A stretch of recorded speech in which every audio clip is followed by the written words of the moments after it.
आज की वीडियो में हम बात करेंगे कॉमन कोल्ड पे, जो कि विंटर सीजन में कॉमनली बहुत सारे लोगों को हो जाता है। इसके सिम्टम्स, कॉजेज, रिस्क फैक्टर्स और रेमेडीज़ क्या क्या हैं, ये सब हम अभी डिस्कस करेंगे। कॉमन कोल्ड एक वायरल इन्फेक्शन है जिससे नोज़ और थ्रोट इन्फेक्ट होते हैं।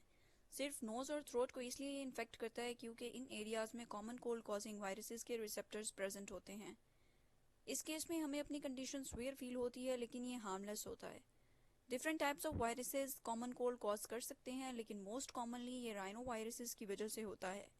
हेल्दी एडल्ट्स में ये इन्फेक्शन एक साल में 2 से 3 दफ़ा हो सकता है। इन्फेंट्स और चिल्ड्रन में ये ज़्यादा फ्रीक्वेंटली हो सकता है। ज़्यादातर लोगों में कॉमन कोल्ड के सिम्टम्स एक हफ्ते या 10 दिन में ठीक हो जाते हैं, लेकिन जो लोग स्मोकिंग करते हैं उनमें ये सिम्टम्स ज़्यादा देर तक परसिस्ट करते हैं।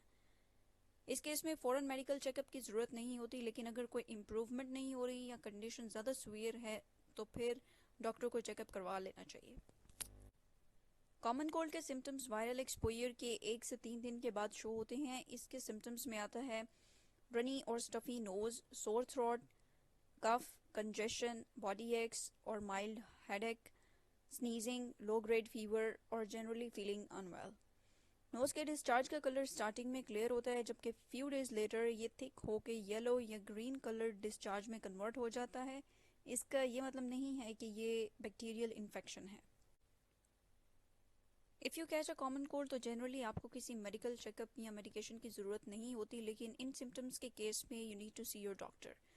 तो सिम्टम्स हैं, अगर फीवर 38.5 डिग्री सेंटीग्रेड से ज़्यादा है और 3 दिन से ज़्यादा परसिस्ट कर रहा है, फीवर ठीक होने के बाद दोबारा से फीवर हो गया है, शॉर्टनेस ऑफ ब्रीथ, वीजिंग मतलब सांस लेते हुए चेस्ट से आवाज़ आना, सख्त गला ख़राब होना, सर दर्द या फिर साइनस पेन।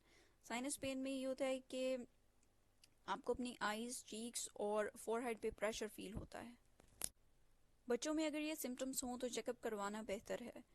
सिम्टम्स हैं 38 डिग्री सेंटीग्रेड फीवर अगर 2 दिन से ज़्यादा परसिस्ट करे, हेडेक, कफ या थ्रोट पेन, सांस लेने में प्रॉब्लम होना या वीजिंग होना, ईयर पेन, एक्सट्रीम फसीनेस मतलब चिड़चिड़ापन होना, अनयूजुअल ड्राउजीनेस और लैक ऑफ एपिटाइट मतलब भूख ना लगना। रिस्क फैक्टर्स ऐसे फैक्टर्स हैं जिनकी वजह से कॉमन कोल्ड होने के चांसेस ज़्यादा होते हैं। तो सबसे पहले एज। एडल्ट्स के निस्बत बच्चों में कॉमन कोल्ड होने के चांसेस ज़्यादा होते हैं क्योंकि इनका इम्यून सिस्टम इतना स्ट्रॉन्ग नहीं होता। वीकेंड इम्यून सिस्टम, किसी डिजीज़ की वजह से या फिर वैसे अगर इम्यून सिस्टम वीक है तो कॉमन कोल्ड के चांसेस ज़्यादा हो जाते हैं।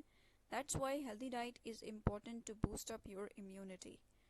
टाइम ऑफ द ईयर, वैसे तो ईयर के किसी भी टाइम पे कॉमन कोल्ड इन्फेक्शन हो सकता है, लेकिन मोस्ट कॉमनली ये फॉल और विंटर में होता है। स्मोकिंग इंडिविजुअल्स में इसके चांसेस ज़्यादा होते हैं और ये इनमें स्वीयर भी ज़्यादा होते हैं। एक्सपोजर, क्राउडेड एरियाज जैसे स्कूल्स वगैरह में वायरल एक्सपोजर के चांसेस ज़्यादा होते हैं। That's Y one must follow the preventive measures like wearing mask.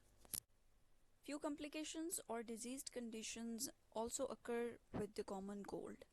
These include acute ear infection जिसे हम ओटाइटिस मीडिया भी कहते हैं। अगर वायरसेस ईयर ड्रम के पीछे वाली स्पेस में एंटर हो जाएं तो ईयर पेन स्टार्ट हो जाती है और कॉमन कोल्ड के बाद दोबारा फीवर हो जाता है।